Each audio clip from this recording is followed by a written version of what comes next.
Ada and Emmanuel met in their first year at university. She was the quiet girl who always sat in the front row, taking notes in perfect handwriting. He was the one who cracked jokes during lectures, making everyone laugh, even the strictest professors. One rainy afternoon after class, he offered to share his umbrella. That small gesture turned into coffee, the study dates, then late night conversations that lasted until dawn. From that day, they were inseparable. For 8 whole years, their love grew steadily like a tree, planting deeper roots with every season.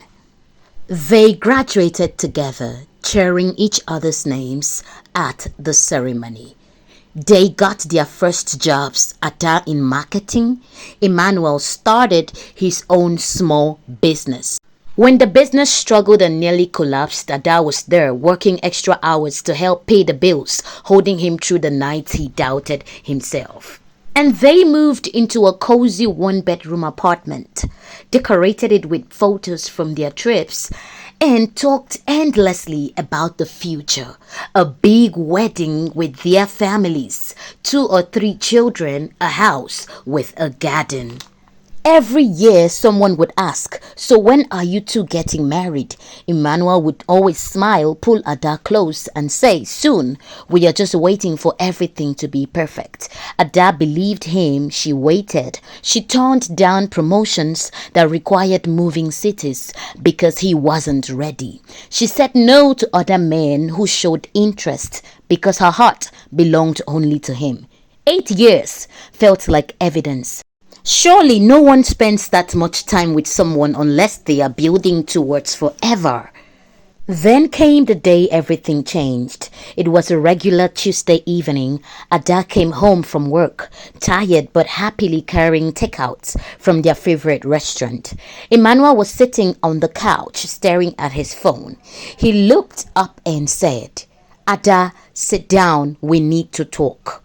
She sat, still smiling, thinking he wanted to plan a vacation. "I have met someone else," he said quietly. "Her name is Chama. We've only known each other for 1 month, but I know she's the one. I am going to marry her." Ada blinked, then she laughed, waiting for the punchline. But his face stayed serious. "You're joking, right?" she whispered. He shook his head. "I am sorry." The room spun. She felt the floor drop beneath her. 8 years, thousands of days, countless memories, promises whispered in the dark, gone in just one sentence. 1 month later, he proposed to Chioma and got married to her the next month. They were married in a lavish ceremony full of joy, flowers, and dancing. Ada saw the photos online, photos posted by mutual friends who didn't know whether to hide them or not. There was Emmanuel beaming in sharp suit, kissing his new bride under fairy lights. Ada's world went dark for a long time. She cried until there was no tears left. She stopped eating. She replayed every moment, searching for clues. Was there a time he hesitated? A look he gave another woman? A moment he didn't mean "I love you"? Friends tried to comfort her. Some said he didn't deserve you. Others, he stayed comfortable with you until someone else came along who made him excited enough to actually commit. One afternoon, nearly a year later, Ada met an old mutual friend for coffee. After some small talk, the friend sighed and said, "You know, Emmanuel told me something once. He said he loved you, but he was never fully sure. He was afraid of making the wrong choice, so he just didn't choose. He said he didn't want to wait and risk losing her." Ada sat still, letting the words sink in. It hurt deeply, but for the first time, it actually made sense. It wasn't that Chioma was better. It wasn't that 8 years meant nothing. It was that Emmanuel had never been ready to choose until someone came along who made him feel he had to act fast or lose everything.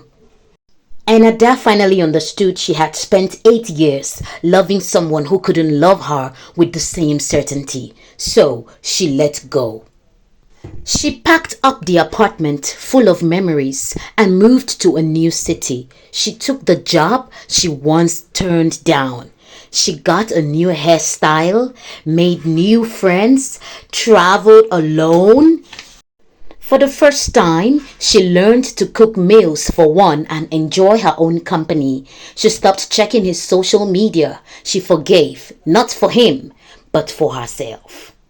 One evening, standing on her new balcony watching the sunset, Ada smiled, not because the pain was completely gone. It never fully leaves, but because she finally felt free. She now knew her worth. She knew that real love should feel like chosen, certain, without endless waiting. And one day she knew someone would look at her the way she once looked at him and mean it without hesitation, because 8 years of loving the wrong person had taught her exactly how she deserved to be loved by one right person. Never settle for being someone's maybe. You deserve to be someone's definite yes from the very beginning.